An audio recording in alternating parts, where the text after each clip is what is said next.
दोस्तों, मिलिए सुबोध से जो एक दिन घर बैठा था और कुछ पढ़ रहा था। सडनली उसे एक दिन अननोन नंबर से कॉल आता है। एक्चुअली ये रॉन्ग नंबर था और शायद कॉलर ने बाय मिस्टेक सुबोध को कॉल कर दिया था। ये अननोन कॉलर सुबोध को बताता है कि उसके पास एक हॉट स्टॉक टिप है जो पोटेंशियली नेक्स्ट विप्रो साबित हो सकता है। कॉलर स्टॉक का नाम ABC लिमिटेड बताता है। वो कहता है कि उसे ये इन्फॉर्मेशन कंपनी के अंदर से मिली है, जिसके अकॉर्डिंग ये 5 रुपए का स्टॉक 50 रुपए का होने वाला है, वो भी कुछ ही हफ्तों में। ये कहकर ये अननोन कॉलर फोन कट कर देता है। सुबोध कुछ दिन सोचता है, फिर कहता है होगा कोई पागल, ऐसे किसी के कहने से ही कोई स्टॉक ऊपर थोड़ी ना चला जाता है। बट साथ ही साथ डिसाइड करता है कि वो उस स्टॉक को ट्रैक जरूर करेगा। 2-4 दिन स्टॉक को ट्रैक करने के बाद सुबोध को पता चलता है सच में यार ये स्टॉक तो सही में ऊपर जा रहा है। ये जो 5 रुपए का स्टॉक था वो तो अब 8 रुपए का हो गया है। कहीं वो आदमी सच तो नहीं बोल रहा था, कहीं सच में उसके पास कंपनी के इनसाइड की इन्फॉर्मेशन तो नहीं थी। और अगर वो सही हुआ तो मैं इतनी बड़ी अपॉर्चुनिटी कैसे मिस कर सकता हूँ। और स्टॉक मार्केट काम भी तो ऐसे ही करता है, कभी ऊपर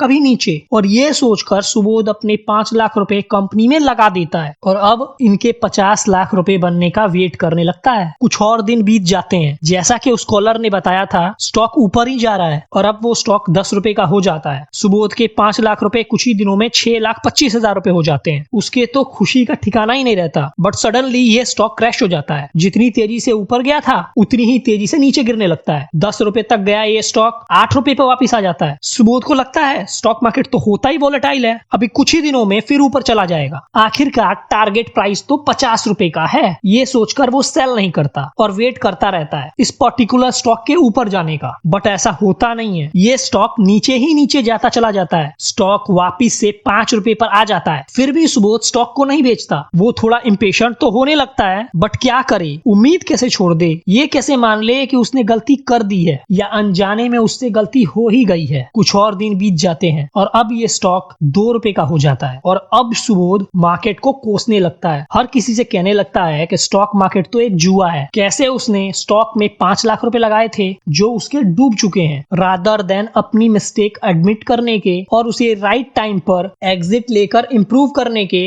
वो मार्केट को ही जुआ कहने लगता है। दोस्तों, ये सुबोध की स्टोरी फिक्शनल जरूर है बट झूठ नहीं है। ऐसा कईयों के साथ हो चुका है और कईयों के साथ होता रहता है। जो सुबोध के साथ हुआ उसे कहते हैं पेनी स्टॉक स्कैम। और अगर ये आपके साथ भी हुआ है तो कमेंट सेक्शन में जरूर बताएं, बिकॉज इस इंफॉर्मेशन से बाकी लोगों को काफी नॉलेज मिल सकती है। ये पेनी स्टॉक स्मॉल या माइक्रो कैप कंपनीज होती हैं जिनका मार्केट कैप 5,000 करोड़ से कम होता है। इनका मार्केट कैप इतना कम होता है कि कोई भी हाई नेटवर्थ इंडिविजुअल इन्हें बड़े आराम से मैनिपुलेट कर सकता है। सेकेंडली, पेनी स्टॉक बहुत ही चीप रेट्स पर अवेलेबल होते हैं, लाइक 2 रुपए, 4 रुपए, 5 रुपए, you name it. That is why लोग इनकी तरफ अट्रैक्टेड होते हैं, बिकॉज लोगों को लगता है 500 रुपीज में ही मैं इसके 100 शेयर्स बाय कर सकता हूँ। हमारी एक आदत होती है, हम रादर देन क्वालिटी पे ज्यादा फोकस करने के क्वांटिटी पे फोकस करते हैं। हमें कम पैसों में ज्यादा सामान लेना अच्छा लगता है और ऐसा क्यों ना करें।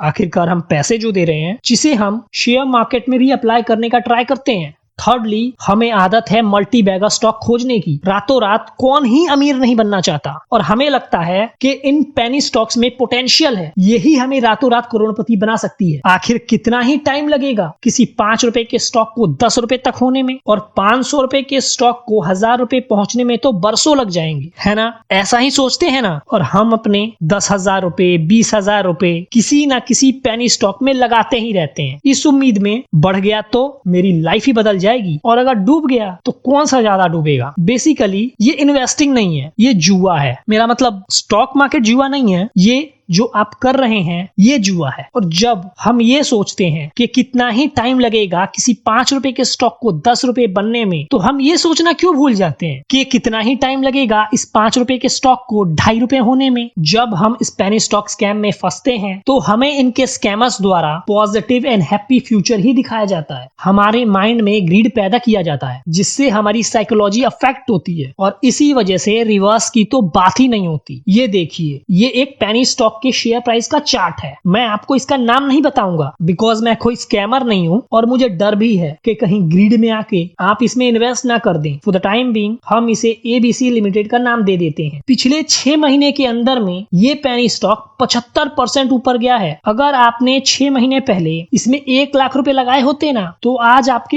1 लाख रुपए 1,75,000 रुपए हो जाते, यानी कि सिर्फ 6 महीनों में 75,000 रुपए का प्रॉफिट। आ गया ना लालच? आई नो आ रहा होगा बिकॉज इसके पिछले 6 महीने के रिटर्न्स किसी भी लार्ज कैप कंपनी से काफी ज्यादा हैं। एक सेकेंड, अब आप इस स्टॉक को दोबारा देखिए। नहीं, ये दूसरी कंपनी नहीं है, ये सेम ही स्टॉक है, आपकी ABC लिमिटेड। बट अब ये इसका 5 साल का चार्ट है जिसमें लगभग 70% का लॉस है। ऐसी कंपनी जिसने अपने 5 साल पुराने इन्वेस्टर्स का पैसा बढ़ा के नहीं दिया, उनका पैसा डुबा और दिया, वो क्या 5 साल बाद अपने नए इन्वेस्टर्स का पैसा बढ़ा के दे पाएगी? ये सोचना हम क्यों भूल जाते हैं। अभी अभी आपने जो शेयर प्राइस देखा था ना, वो एक इन्फ्लेटेड प्राइस था, विच मीन्स स्कैमर इसे पंप कर रहे हैं और जब वो इसे डंप करेंगे ना तो काफी रिटेल इन्वेस्टर्स का नुकसान होने वाला है। चलिए अब ये जान लेते हैं कि स्टॉक मार्केट में पंपिंग एंड डंपिंग कैसे होती है। सबसे पहले स्कैमर्स एक स्टॉक चुनते हैं, स्मॉल या माइक्रो कैप, जिसकी मार्केट कैपिटलाइजेशन 1000 से 2000 करोड़ के बीच होती है। जिसके बाद ये पंपिंग शुरू करते हैं, एक मोटा अमाउंट डालते हैं जिसकी वजह से ये स्मॉल कैप पेनी स्टॉक ऊपर जाने लगता है। बेसिकली ये स्मॉल कैप स्टॉक इसलिए चुनते हैं बिकॉज इसे एक बार में बहुत सारा कैपिटल डालकर मैनिपुलेट करना आसान होता है, जो कि किसी लार्ज कैप कंपनी में कर पाना पॉसिबल नहीं है। फॉर एग्जाम्पल, अगर मैं रिलायंस इंडस्ट्रीज की बात करूं तो इसका मार्केट कैपिटलाइजेशन 16 लाख करोड़ का है। इसे थोड़ा बहुत कैपिटल डालकर हिला पाना पॉसिबल ही नहीं है। दैट इज व्हाई ये स्कैमर्स स्मॉल कैप कंपनीज चुनते हैं जो हाईली इलिक्विड होती हैं, फिर इसे पंप करने के बाद रॉन्ग नंबर के थ्रू कॉल करते हैं, SMS करते हैं, टेलीग्राम पे भी इनके चैनल होते हैं, या यूट्यूब पर तो आपने पेनी स्टॉक रिकमेंडेशन देखे ही होंगे। ऐसे ही कई सारे प्लेटफॉर्म को यूज करते हैं और लोगों को कन्विंस करते हैं कि उनके पास फलाने कंपनी की टिप आई हुई है जो नेक्स्ट 1 महीने में बढ़ने वाला है, और साथ ही साथ इसका टारगेट प्राइस भी देते हैं। फिर लोगों के मन में एक उम्मीद जगाकर ग्रीड पैदा करते हैं। फिर लोग जल्दी अमीर बनने की चाहत में ठीक वैसा ही करते हैं जैसा सुबोध ने किया। Cheap and multi bagger stock समझकर स्टॉक में पैसा लगा देते हैं। कुछ लोग अपना लक आजमाने के लिए 10 या 20 हजार रुपए लगाते हैं और कुछ लोग तो लाखों रुपए लगा देते हैं। और ऐसे ही लोगों के थोड़ा थोड़ा पैसे डालने की वजह से इस पर्टिकुलर स्टॉक में बहुत ज्यादा बाइंग हो जाती है, वॉल्यूम इंक्रीज हो जाता है और एक बार में इतना वॉल्यूम आने की वजह से शेयर प्राइस सर्ज होने लगता है। ये काफी तेजी से ऊपर जाने लगता है और ये स्कैमर्स इसी बात का फायदा उठाते हैं और फिर अपने शेयर्स की सेलिंग स्टार्ट कर देते हैं एंड देन अपना प्रॉफिट बनाकर स्टॉक से एग्जिट ले लेते हैं। इसे कहते हैं डंपिंग। जिसके बाद ये स्टॉक धड़ल्ले से नीचे गिरता है। फिर क्या, रिटेल इन्वेस्टर्स जिन्होंने इस कंपनी में अपना पैसा लगाया था, सबका पैसा डूब जाता है बिकॉज कंपनी में तो कोई दम था नहीं, शेयर प्राइस इन्फ्लेटेड थे। फिर कभी 10 साल में भी ये शेयर ऊपर नहीं जाता और फिर क्या, ये लोग स्टॉक मार्केट को कोसने लगते हैं। बट क्या है ना, जैसा कि विजय केडिया सर कहते हैं, स्टॉक मार्केट कोई जुआ नहीं है, ये एक बिजनेस है जिसमें वही सक्सेसफुल होता है जो बिजनेस माइंडसेट के साथ एंट्री लेता है। फॉर एग्जांपल, अगर आपसे कोई कहता है कि इस ABC लिमिटेड कंपनी का शेयर प्राइस आने वाले कुछ हफ्तों में 10 गुना होने वाला है, तो उसकी बात सुनकर इस कंपनी में पैसा लगाने से पहले आपको ऐसा होने के पीछे की स्टोरी मालूम होनी चाहिए कि क्या रीजन है कि ये स्टॉक 10 गुना होने वाला है। क्या इसके फाइनेंशियल्स इंप्रूव होने वाले हैं या रिसेंटली हुए हैं? क्या कंपनी ने अपना रेवेन्यू 10 गुना इंक्रीज कर लिया है या प्रॉफिट मार्जिन इंक्रीज हुए हैं? बिकॉज किसी भी स्टॉक के परफॉर्मेंस के पीछे उसके बिजनेस की परफॉर्मेंस होती है। कभी कभार इतना केयरफुल होने के बाद भी हमसे गलती हो जाती है, तो हम उस टाइम पर सर राकेश झुनझुनवाला जी की इस एडवाइस को फॉलो कर सकते हैं। वो कहते हैं कि मार्केट सुप्रीम है, रादर देन जब हम गलत होते हैं तो अपने ईगो पर लेने के उस गलती को मानकर उसे ठीक करना एक इम्पोर्टेंट डिसीजन है। तभी आप स्टॉक मार्केट के इस गेम को रिस्पेक्ट कर पाओगे और स्टॉक मार्केट में इन्वेस्टिंग समझ पाओगे। दोस्तों, आप कमेंट सेक्शन में ऐसे ही किसी पेनी स्टॉक में फंसने की कहानी बता सकते हो। अगर आपको ये वीडियो यूजफुल लगी हो तो इसे लाइक करके हमें बता सकते हो। हमारे चैनल को सब्सक्राइब करना मत भूलना बिकॉज हम आपके लिए ऐसे ही अमेजिंग कंटेंट रेगुलर लाते रहते हैं। वीडियो देखने के लिए आपका बहुत बहुत धन्यवाद।